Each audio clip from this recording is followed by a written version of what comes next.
إذا أنت مش فاهم درس القميم A وإلا صغيرك مش فاهم درس القميم A، الفيديو هذا ليك.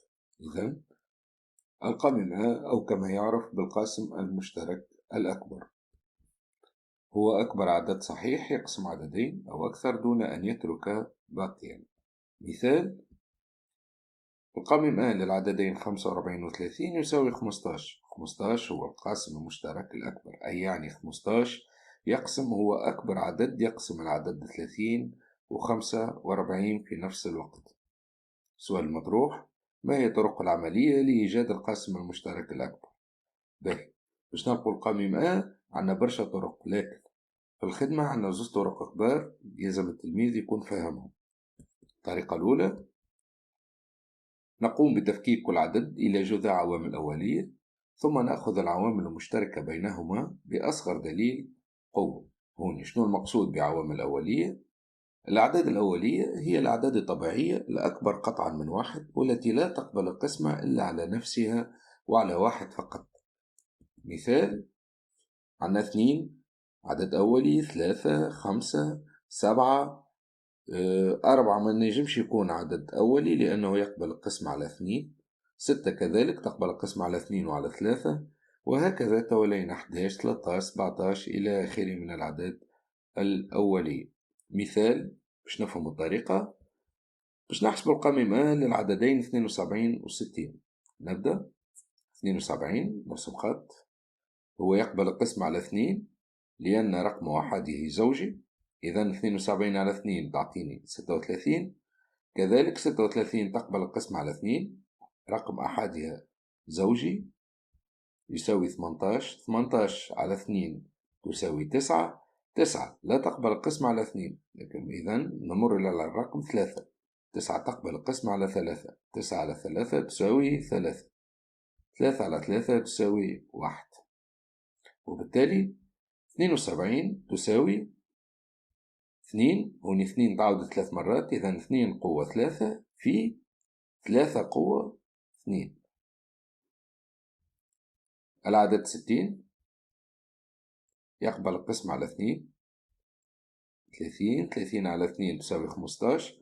15 هوني تقبل القسم على 3 لأن مجموع الأرقام يقبل القسم على 3. 5 مع 1 يساوي 6، و6 تساوي 2 في 3.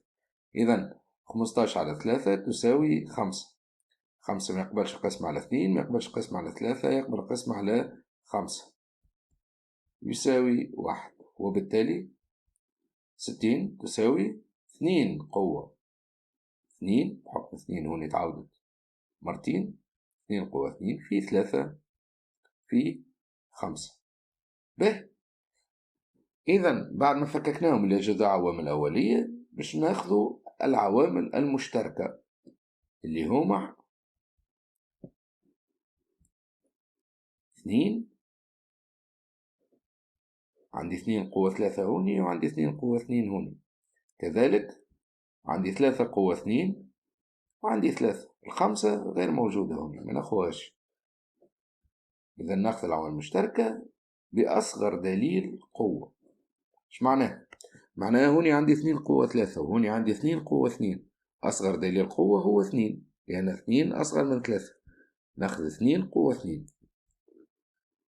كذلك بالنسبة ل3 عندي 3 قوة 2 وعندي 3، ناخذ 3. بحكم هذه 3 تساوي 3 قوة 1، وبالتالي قمم A يساوي 2 قوة 2 في 3 تساوي 4 في 3 يساوي 12. الطريقة الثانية: نقوم بقسمة العدد الأكبر على الأصغر، ثم نعيد الكرة بقسمة القاسم على باقي القسمة إلى أن يكون باقي القسمة 0، وبالتالي القاسم المشترك الأكبر هو آخر باقي قسمة مخالف ل0. التعريف هنا طويل شوية تحسه صعيب، لكن عمليا هي طريقة سهلة جدا باعتماد خوارزمية إقليدز. شنو نعملو؟ ناخذ مثال الأول. باش نحسب القمم آل 72 و 60. عندي 72 أكبر من 60، إذا باش نقسم 72 على 60 تساوي 1. 61 60. 72 إلى 60 يساوي 12. باهي، باش نتعدى توا ناخذ 60 اللي هي القاسم ونقسمه على باقي القسمة. معناها نعمل 60 على 12 تساوي 5. 5 في 12 60، وهوني الباقي يساوي 0. باهي، كي نوصل للباقي يساوي 0، القائم A هو آخر باقي مخالف لصفر. اش معناها؟ عندي 0، إذا القائم A هو 12.